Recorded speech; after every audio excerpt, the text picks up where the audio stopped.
I never thought my peaceful Saturday morning would turn into a full-blown FBI emergency, but that's exactly what happened. It started with a knock on my door. Well, more like a furious pounding, like someone was trying to break in. Groggy and confused, I stumbled toward the door, half expecting to see my nightmare of a neighbor, Karen, ready to complain about my grass length again. But when I opened it, my blood ran cold. Standing there was a man in a suit, his face stone-cold serious. His ID badge glinted under the morning sun, but what really caught my attention was the gun holstered at his side. "Where is the RV?" he demanded. My stomach dropped. I stepped outside, and it was gone. The spot where my RV had been parked in my driveway was empty. Now, if this had been any other RV, maybe I'd have just assumed it was stolen. But this wasn't just a normal weekend camper. This RV was actually an FBI mobile command center, equipped with top-secret surveillance tech, disguised to blend into the suburbs. And Karen, my HOA-obsessed neighbor from hell, had been complaining about it for weeks. I should have known. Karen was the self-proclaimed dictator of our neighborhood HOA, patrolling our street like a suburban overlord. She had rules for everything: grass height, mailbox colors, even how far our trash bins could be from the curb. And she hated my RV. She claimed it was an eyesore, ruining the prestige of the neighborhood. She had left angry notes on my door, filed bogus complaints, and even threatened to have it towed. But I had ignored her. After all, she didn't know the real reason it was there. I had made a deal with the FBI. As an IT consultant, I had accidentally stumbled upon cartel activity online, and somehow that had led to me working with federal agents. They needed a safe, unsuspecting location to park their undercover surveillance unit, and my driveway was perfect. The deal was simple. I let them use my driveway, and they paid me handsomely to keep it secure. But now it was gone. And my first suspect? Karen. The FBI agent, his name was Ramirez, was not happy. "The RV's GPS tracker is offline," he said, his voice tight with urgency. "Someone disabled it. And if the wrong people get their hands on it, we're in serious trouble." That's when it hit me. Karen hadn't just had the RV towed. She had taken it. But here's where it gets insane. She didn't tow it to a storage lot. She took it on a weekend getaway. I couldn't believe what I was hearing, but as Ramirez checked a traffic camera snapshot, there she was. Karen happily driving my RV down the freeway, blissfully unaware that she had just stolen a federal surveillance vehicle. And worse, she was headed straight into cartel territory. Ramirez turned to me, his jaw tight. "If we don't get that RV back fast, we're looking at a disaster," he said. "There's sensitive tech inside, and the cartel, they're already looking for it." I felt a chill crawl down my spine. Karen thought she was going on a relaxing vacation, probably sipping wine with her book club friends. Meanwhile, dangerous cartel members were tracking her every move, and she had no idea. I grabbed my keys. "We need to find her. Now!" Ramirez nodded, already on his radio, calling for backup. As we sped off, one thought kept repeating in my head. Karen had no idea what kind of danger she had just put herself and all of us in. And I had a terrible feeling that things were about to get a whole lot worse. The tires screeched as Ramirez and I sped down the highway, my heart hammering against my ribs. Somewhere out there, Karen was blissfully enjoying her stolen RV getaway, completely unaware that she was driving a mobile FBI surveillance unit into one of the most dangerous cartel zones in the state. Meanwhile, the cartel was already looking for it. And if they found her before we did, Karen's usual HOA tantrums would be the least of her problems. Ramirez kept trying to track the RV's GPS, but the signal was dead. That meant one of two things. Karen had somehow disabled it. Unlikely, since she could barely figure out how to work a coffee maker. Or someone else had. Someone who knew what was inside. Either way, time was running out. I tried calling Karen's phone. No answer. I sent a text. Me. Karen, where is the RV? Call me now. Urgent. Still nothing. I gritted my teeth. Why did she always have to make things worse? Ramirez glanced at his screen. Last camera footage shows her heading north toward some resort campgrounds. If she parked it there, he exhaled sharply. We might still have time. I didn't like the sound of that because we might still have time meant that if we didn't, Karen's little joyride was about to turn deadly. Across town, Karen was having the time of her life.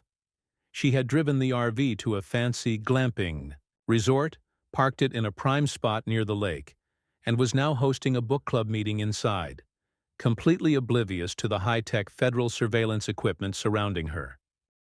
She had no idea that, inside that RV, the FBI had been monitoring cartel activity. She had no idea that the cartel was actively searching for it. And she definitely had no idea that she was about to ruin an entire undercover operation in the most Karen way possible. Because while she was showing off her luxurious new camper to her friends, she started pressing buttons. Karen had always been nosy, the kind of person who snooped through people's mail, peeked through blinds, and reported every suspicious car to the HOA. So naturally, when she saw a control panel inside the RV with "Do Not Touch" written on it, she touched it and activated the entire surveillance system. Instantly, multiple screens flickered to life, showing live feeds of cartel members across the city. Security cameras, drone footage, intercepted phone calls. Karen frowned, completely, missing the severity of what she'd just done. Ugh, she muttered, flipping through the screens like it was a reality TV show. Why do all these people look so sketchy? Her book club friends gathered around, sipping their overpriced wine. "Oh," one of them said. "Is this like one of those true crime shows?" "I think so," Karen said proudly, as if she had any idea what was happening. And then she hit another button. A big one. Miles away, in a darkened warehouse, a group of cartel members suddenly stopped talking as a new GPS location flashed onto one of their screens. One of them leaned forward, frowning. "That's the FBI surveillance van," he muttered. His boss narrowed his eyes. "Where is it?" The man hesitated. "At a glamping resort." Silence. Then, "Send someone. Now." Back in our car, Ramirez's radio crackled to life. "Agent Ramirez, we just got a distress beacon from the missing RV. It's broadcasting its location, sending coordinates now." Ramirez's eyes went wide. "She activated the system," he muttered. I groaned. Of course she did. Then, before we could even turn onto the right road, Ramirez's phone rang. He picked up, listened, and his expression darkened. "What is it?" I asked. His grip tightened on the steering wheel. "The cartel found her location too." A sick feeling twisted in my gut. Karen had no clue that her book club meeting was about to turn into a high-stakes cartel showdown, and if we didn't get there first, this wouldn't have a happy ending. We were racing against time. Ramirez gripped the steering wheel so tight his knuckles turned white. The FBI's radio chatter filled the car. Agents scrambling, trying to reach Karen before the cartel did, but I had a bad feeling because Karen? She wasn't the type to stay out of trouble, and right now, she was sitting in an FBI surveillance vehicle, broadcasting her location to some of the most dangerous criminals in the state, while drinking Chardonnay with her book club. At that very moment, Karen was completely oblivious. She had finally grown suspicious of the RV's blinking lights and strange screens. "Ugh, this thing must be broken," she muttered, tapping one of the live surveillance feeds, which just so happened to show armed cartel members gathering at a warehouse. "Who are these shady people?" her friend asked, sipping her wine. Karen scoffed. "Probably some hooligans trying to squat on public land." "I should call the campground office." Her friends nodded in agreement, like this was just another Karen versus the world situation. So Karen, in peak Karen mode, grabbed her phone and dialed the worst possible number. Instead of calling the police or anyone helpful, Karen called the HOA president. Yes, the HOA president. "Margaret," she snapped into the phone, "we have a serious issue at this campground. There are suspicious men outside my RV, and I believe they are trespassing. I need you to file a complaint immediately." Margaret, used to Karen's daily complaints, about everything sighed. "Karen, I don't have jurisdiction over a campground." "Well, that's just lazy leadership, Margaret," Karen fumed. "If you'd listen to me, you'd see that this is exactly why we need a neighborhood patrol team." Meanwhile, outside the RV, two cartel enforcers were already approaching. Two men in leather jackets and dark sunglasses stood near the tree line, watching the RV. Their leader, a man named Hector, clenched his jaw. "This doesn't make sense," he muttered. "Why would the FBI park their command center here? At a glamping resort?" His partner shrugged. "Maybe they're undercover?" Hector frowned. "Then why would they broadcast their location?" They exchanged looks. Then, gripping their weapons, they moved toward the RV. Karen, still fully convinced she was dealing with rude campers, stormed outside. With her phone in hand and her HOA attitude in full swing, she marched right up to the two cartel enforcers. "Excuse me," she barked. Hector froze. His partner instinctively reached for his gun, until Karen pointed a finger at his chest. "You can't just loiter around someone else's property," she scolded. "I don't know what you're doing, but you're violating campground etiquette." The two men exchanged stunned glances. "Ma'am," Hector said slowly, "do you know where you are?" Karen huffed. "I know exactly where I am, young man, and you're about to be reported." Then, she snapped a picture of them with her phone camera, right in their faces. Hector's partner swore under his breath. "She just took a photo of us." Hector's expression darkened. That's when Karen finally noticed their guns, and for the first time, she hesitated. "Wait a second," she muttered. "Are you criminals?" "Yes," Hector snapped, finally losing his patience. "We're criminals, and thanks to you, we now think you're an FBI agent." Karen blinked. Then, her eyes widened in horror. "Oh, my God," she gasped. "I've been mistaken for a government official." We skidded into the campground, gravel flying. Ramirez jumped out first, gun drawn, while I scrambled behind him. From across the lot I saw Karen, still arguing, while two armed cartel thugs loomed over her. But Karen wasn't afraid. She was furious. "You listen here, young man," she was scolding Hector, completely ignoring the fact that he was holding a gun. "I don't care what cartel you think you work for, but I will not be intimidated. I will be filing a formal complaint."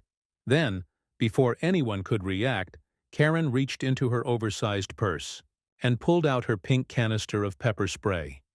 She sprayed directly into the air. Unfortunately for everyone, the wind immediately blew it back, right into her own face. Karen screamed. Hector stumbled backward, coughing. His partner panicked and reached for his gun, just as Ramirez fired a warning shot into the air. "FBI!" Ramirez roared. "Drop it, now!" For a split second, everything stopped. Then, the second cartel thug panicked and tried to run. I reacted instinctively. There was nothing nearby to grab except Karen's oversized purse. Without thinking, I hurled it as hard as I could. It nailed the guy straight in the face. The thug collapsed instantly. Hector, still coughing from the pepper spray, didn't even have time to react before FBI backup swarmed in, weapons drawn.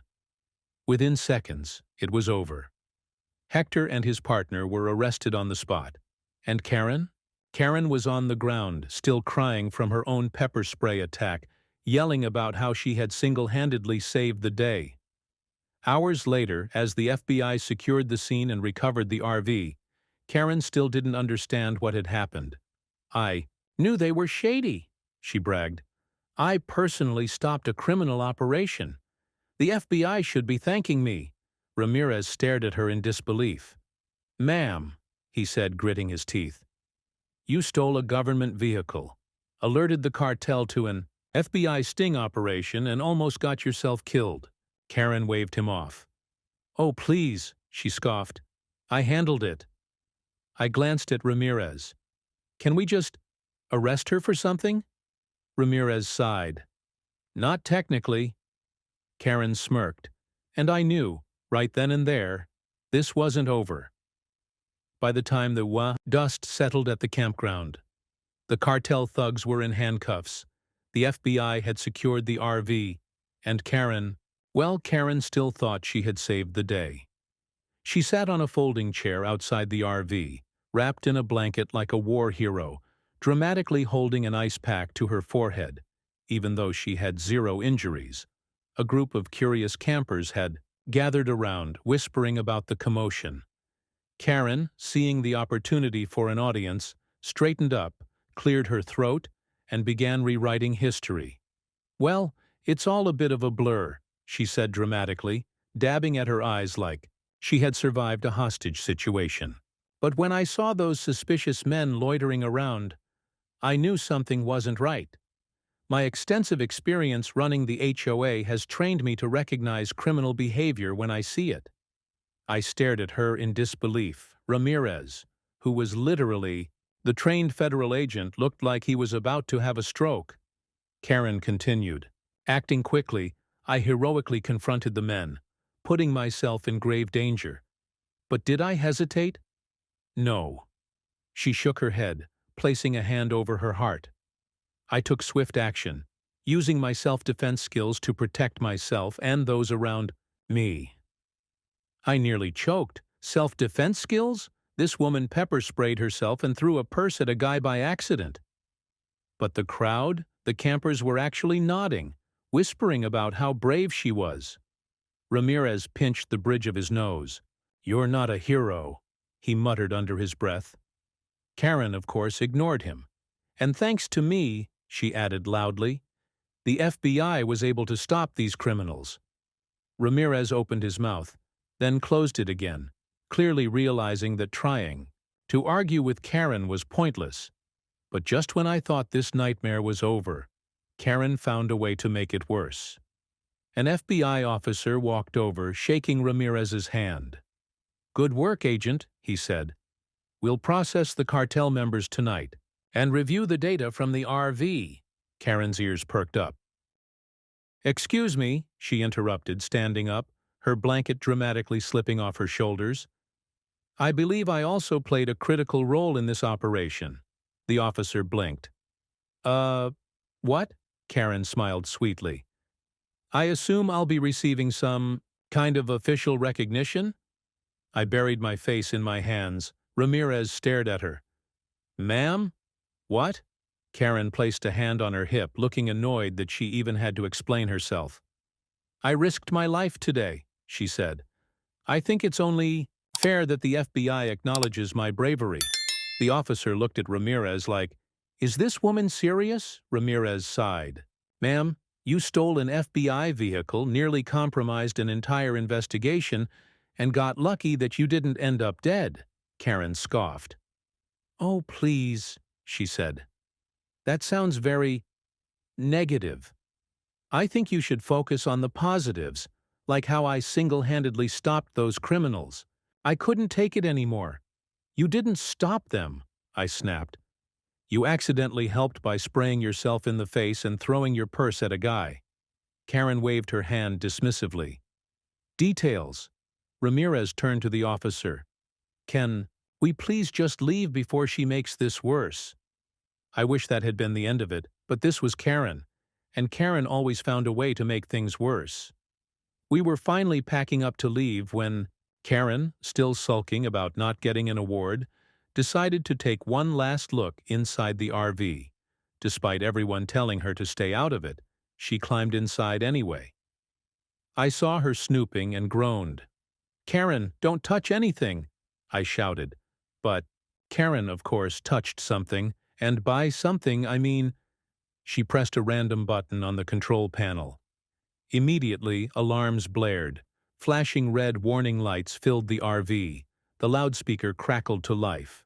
Emergency lockdown activated. Ramirez's entire body tensed. "Oh, you've got to be kidding me." Karen froze. Uh, what does that mean?" "You just activated a national security lockdown," Ramirez barked. Karen's face drained of color. Oh. Not 5 minutes later, a convoy of black SUVs stormed into the campground. FBI backup had arrived, fully armed, thinking we were under attack. Agents jumped out, rifles ready, scanning the area for a threat that didn't exist. Ramirez spun on. "Karen, do you realize what you just did?" Karen, still trying to play it cool, shrugged. "It was an accident," she mumbled. "Besides, if the FBI security system is that sensitive, maybe you should have better button labels." Ramirez looked like he was going to explode. The lead FBI agent walked up to Ramirez, confused. "What's the emergency?" Ramirez clenched his jaw. Then, through gritted teeth, he pointed at Karen. Her! After hours of explaining the situation to very angry FBI officials, we were finally allowed to leave. Karen, who should have been arrested for at least 12 different crimes, instead walked away completely unharmed. But the best part, Karen still didn't learn her lesson. "Well," she sighed, dramatically adjusting her sunglasses, "at least some good came out of this. I'll be expecting a letter of commendation in the mail soon." I whipped around. "Karen, no one is giving you an award." She just smiled. "We'll see." If I thought Karen was going to quietly move on after nearly ruining an FBI operation, I was dead wrong. Because within 24 hours, Karen had gone viral. I was minding my own business the next morning, sipping coffee, enjoying the first Karen-free moment I'd had in weeks. Then, my phone buzzed. It was a text from Ramirez. "Ramirez, check the news." I frowned, opened my laptop, and there it was. The headline that would haunt me forever. "Suburban woman takes on cartel and FBI in wild camping incident." Beneath it was a screenshot. Karen, mid-scream, eyes burning from her own pepper spray, flailing wildly while clutching her purse like a medieval weapon. "Oh, no," I immediately called Ramirez. "Why is this on the news?" I shouted. Ramirez sighed heavily. "The surveillance footage from the RV, it, leaked." I felt sick. Define leaked. "Ramirez." He hesitated. "Someone at HQ may or may not have found it hilarious and sent it to a friend." "Who sent it to another friend? Who sent it to—" I groaned. I knew the second Karen found out, because the screech she let out could probably be heard from space. Moments later, she barged into my yard, clutching her phone like it was a lawsuit waiting to happen. "This is an outrage," she yelled. "My private moments have been exploited." I blinked. "Karen, you were screaming in public." She ignored me. "I demand this footage be removed immediately," she snapped. I sighed. "Karen, you're trending worldwide. You can't un-internet this," she gasped. "Worldwide?" And just like that, her anger turned into ego. "Oh," she murmured, adjusting her sunglasses. "Well, that does make sense. I am quite compelling," I groaned. Karen, the woman who had stolen an FBI surveillance vehicle, compromised a federal sting, and almost got herself killed, was now considering herself a celebrity. And then it got worse. It didn't take long for media outlets to start calling. Somehow, Karen managed to spin the entire situation into her being a brave citizen hero who took on the cartel. She started giving interviews. I watched, horrified, as people actually believed her. And then, oh God, Karen wrote a book. Yes, Karen.